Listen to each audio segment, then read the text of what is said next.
विष्णु और शिव के बारे में 3 कहानियां। हमारी परंपरा में शिव और विष्णु के बारे में 3 दिलचस्प कहानियां हैं। जब शिव ने अपना निवास स्थान विष्णु से खो दिया, जब विष्णु ने शिव को बचाया, और अंत में विष्णु की भगवान शिव के प्रति भक्ति के बारे में एक मार्मिक कहानी।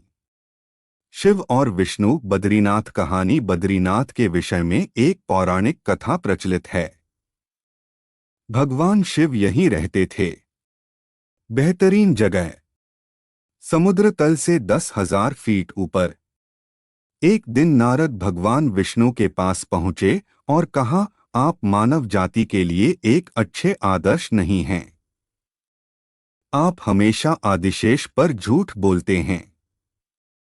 साथ ही आपकी पत्नी लक्ष्मी भी हमेशा आपकी सेवा करती हैं और बिगाड़ती हैं। आप बाकी जीवित प्राणियों के लिए आदर्श नहीं हैं। यह ग्रह सभी प्राणियों के लिए आपको कुछ अधिक शक्तिशाली करना होगा। इस आलोचना से बचने के लिए, साथ ही खुद को बेहतर बनाने के लिए, विष्णु अभ्यास के लिए उपयुक्त स्थान की तलाश में हिमालय आते हैं। वह बद्रीनाथ को ढूंढता है, जहां एक अच्छा सा छोटा सा घर है। यह स्थान उसके अभ्यास के लिए बिल्कुल उपयुक्त है। सब कुछ बिल्कुल वैसा ही है जैसा वह चाहता है। लेकिन उसे एहसास होता है कि यह भगवान शिव का निवास है और वह एक भयानक व्यक्ति है। वह ऐसा व्यक्ति है जो क्रोध आने पर न केवल आपका बल्कि अपना भी गला काट लेता है। ये लड़का बहुत डरावना है। तो विष्णु एक छोटे बालक का रूप धारण कर लेते हैं और उस घर के सामने बैठ जाते हैं। वाह्याली जाने के बाद भगवान शिव पार्वती के घर लौटते हैं। जब वे आते हैं तो एक छोटा लड़का दरवाजे पर बैठा रो रहा है। बालक को देखते ही पार्वती की मां का हृदय पसीज गया। वह बच्चे को उठाने ही वाली थी कि वह जोर जोर से रो रहा था।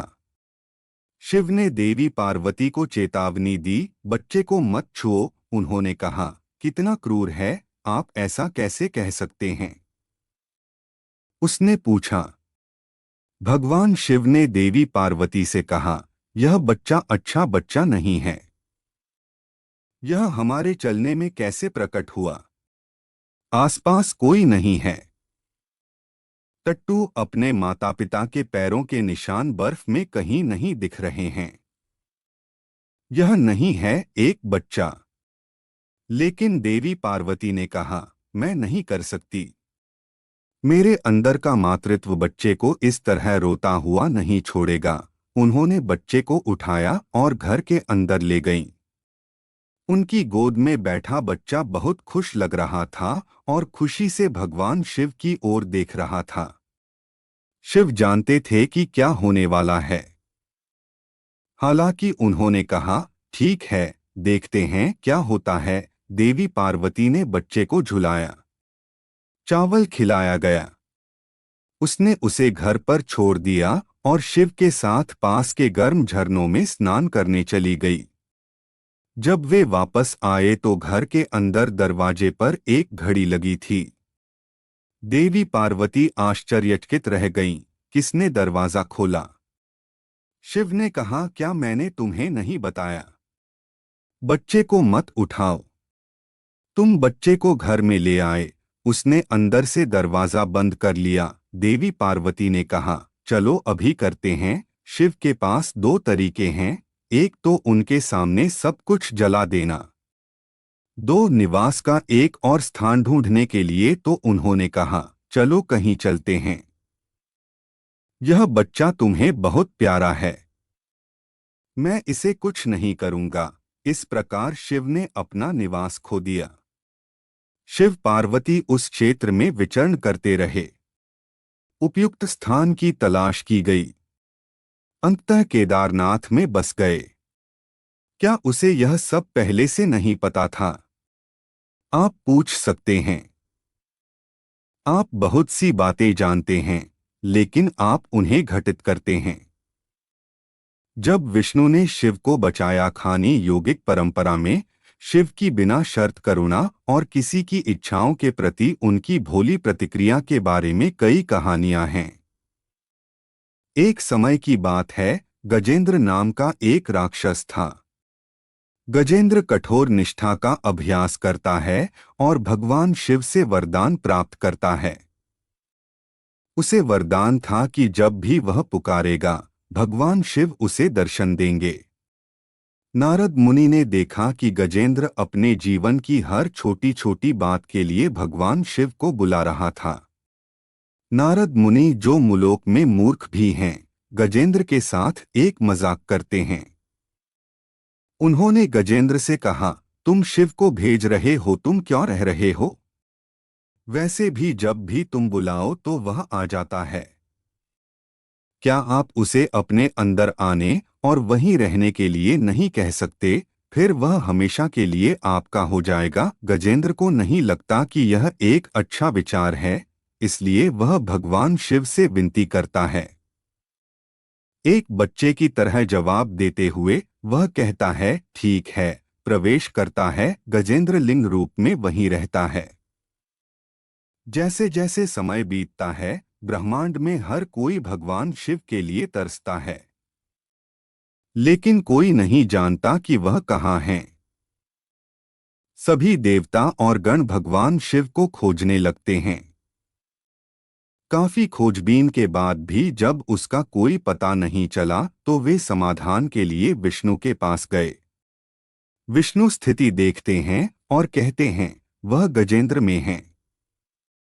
तब सभी देवताओं ने विष्णु से पूछा, और शिव को गजेंद्र से कैसे बाहर लाया जाए, क्योंकि गजेंद्र जिसमें शिव होंगे अमर हो जाएंगे। हमेशा की तरह विष्णु सही युक्ति देते हैं। सभी देवताओं ने शिवभक्त गजेंद्र का वेश धारण किया। वे राज्य में आते हैं और बड़ी भक्ति के साथ भगवान शिव की स्तुति गाने लगते हैं। गजेंद्र एक महान शिव भक्त इन शिव भक्तों को अपनी सभा में आने और गाने और नृत्य करने के लिए आमंत्रित करता है। देवताओं की यह मंडली भगवान शिव के भक्तों के वेश में वहां जाती है, भक्ति के साथ भगवान शिव के लिए खेलती है, उनकी पूजा करती है और यहाँ तक कि उनके लिए नृत्य भी करती है। गजेंद्र के अंदर का शिव खुद को नियंत्रित करने में असमर्थ है, उसे अब कोई प्रतिक्रिया नहीं देनी चाहिए। अतः वह गजेंद्र को टुकड़े टुकड़े करके उससे बाहर आ जाता है।